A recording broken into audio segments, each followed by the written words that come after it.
De Teruel existe a Soria ya, nuevos partidos locales hacen de altavoz de una realidad que se siente olvidada. ¿Es un fenómeno en auge o una excepción muy mediática? Hoy en Un Tema al Día, España vaciada, nuevos partidos, nuevas preguntas. Un Tema al Día, con Juan Luis Sánchez, el podcast de eldiario.es. Una cosa antes de empezar, este podcast cuenta con el apoyo de Podimo. Gracias a los suscriptores de Podimo puedes disfrutar de este programa de manera gratuita. El ecosistema de partidos en España no era sencillo. Hay partidos tradicionales, hay partidos independentistas, hay partidos regionalistas, nacionalistas, hay partidos de nueva izquierda, hay partidos de ultraderecha, hay partidos de centro liberal, pero no tanto, hay formaciones municipalistas, hay agrupaciones electorales.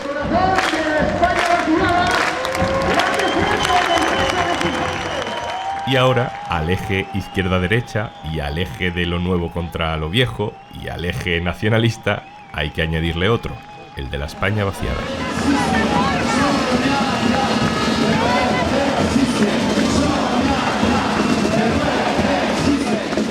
Soria ya es uno de los protagonistas de la semana por sus resultados en Castilla y León. Tienen en su provincia más del 40% del voto, eso es una barbaridad. Pero no es un hecho aislado. Hace 3 años ya, de la primera marcha de la España vaciada en Madrid, estamos oyendo de fondo algunos momentos de esa jornada histórica. 50.000 personas según la policía, 100.000 según los organizadores.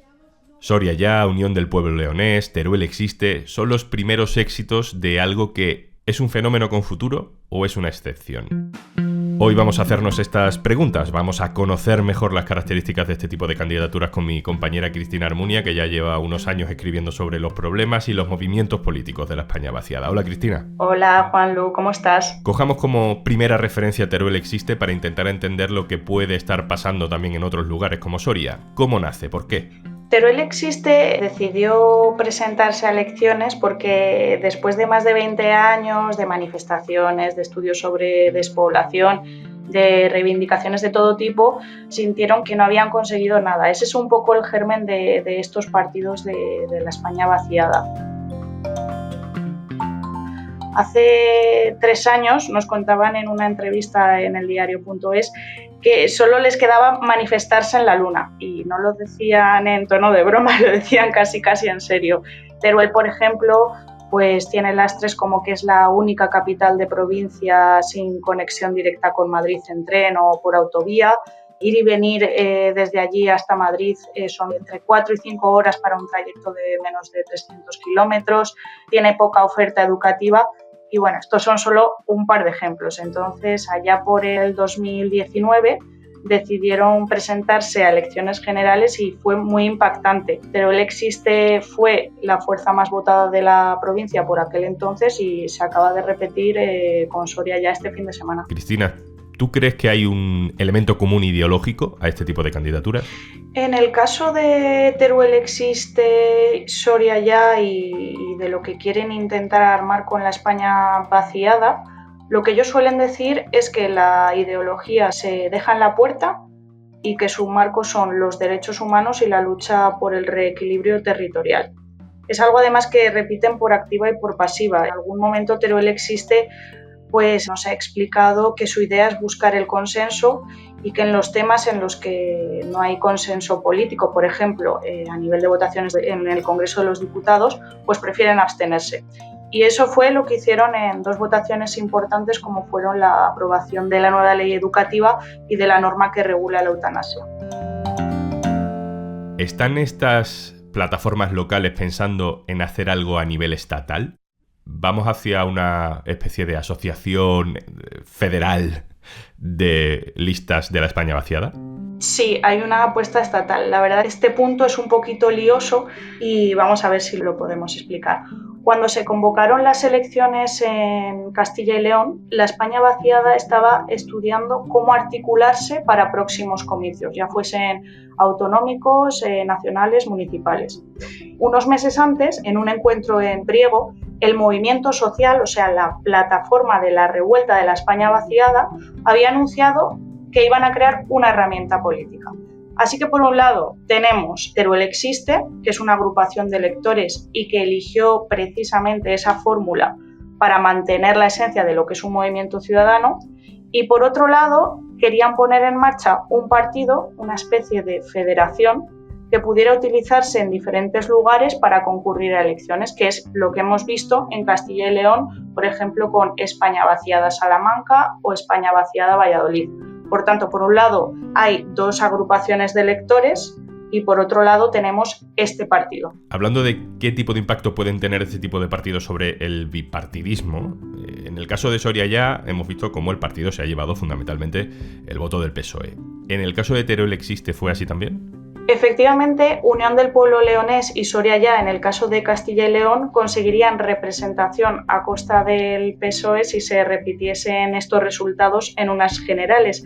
Pero Teruel Existe, por ejemplo, en 2019 no se lo arrebató a los socialistas, sino a Ciudadanos. Los de Guitarte se quedaron con el escaño que había sido de Ciudadanos y que antes había sido del PP. Cristina Armunia, compañera, muchas gracias. Gracias a ti, Juanlu.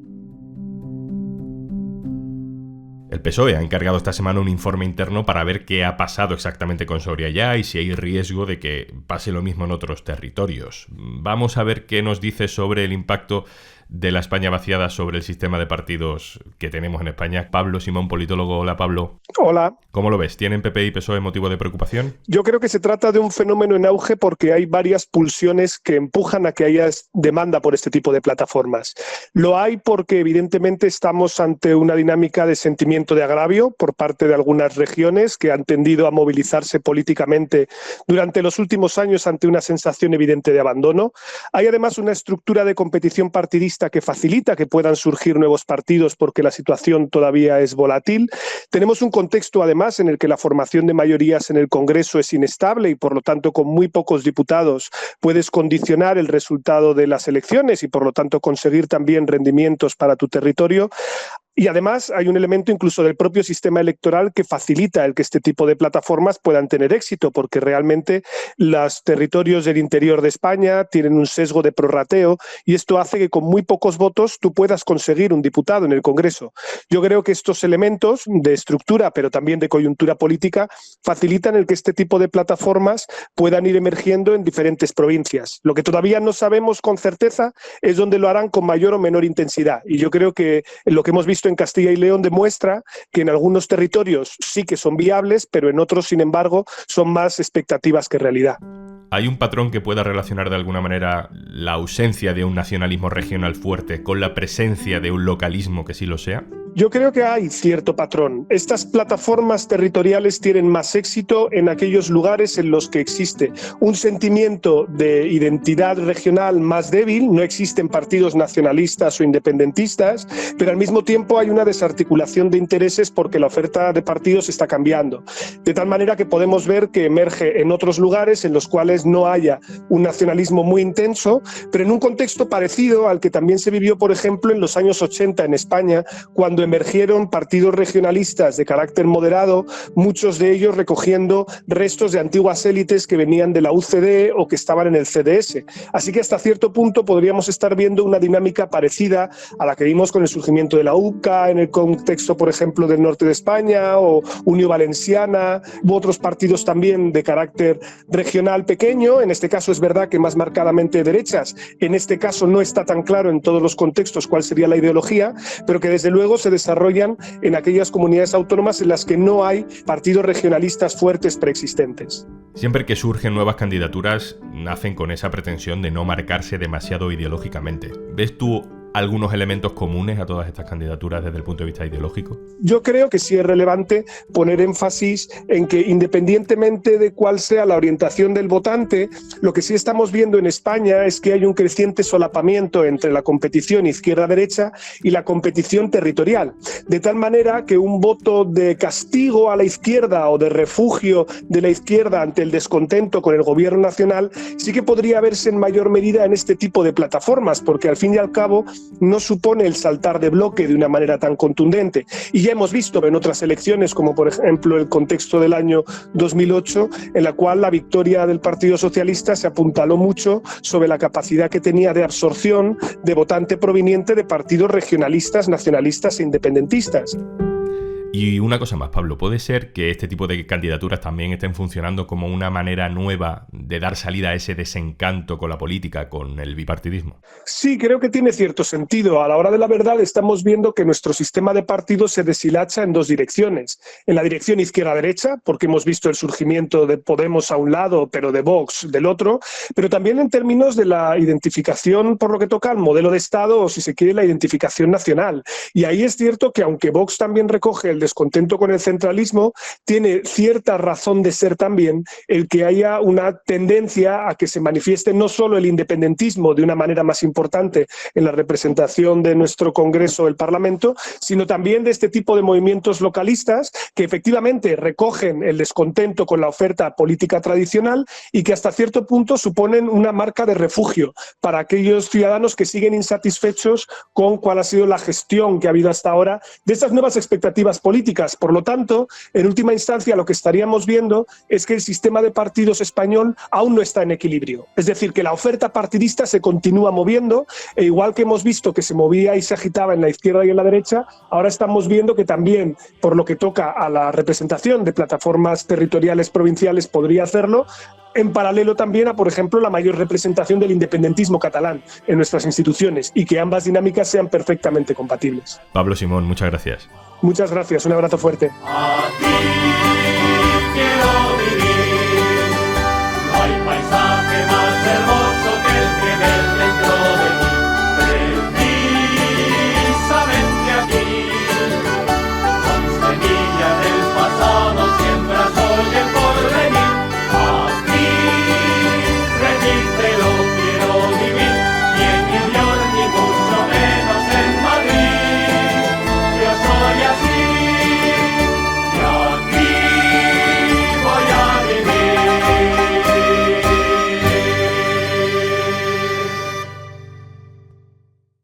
Y antes de marcharnos... Hola, sabemos que te gustan los podcasts, por eso estás aquí, escuchando un tema al día. Lo que también sabemos es que encontrar qué escuchar después de este podcast puede ser una tarea ardua. En Podimo te lo ponemos fácil. En nuestra app encontrarás los mejores podcasts exclusivos en español, una sección con el mejor contenido infantil y miles de audiolibros para entretenerte cuando y donde quieras. Entra en podimo.es/aldía y consigues 60 días de prueba gratuita para escuchar 3.000 podcasts y miles de audiolibros exclusivos en Podimo. Esto es Un Tema al Día, el podcast del diario.es, con la producción de Carmen Ibáñez y Zaskun Pérez y el montaje de Pedro Godoy, hoy con sonido cedido por el grupo de comunicación La Comarca. Un saludo de Juan Luis Sánchez. Mañana, otro tema.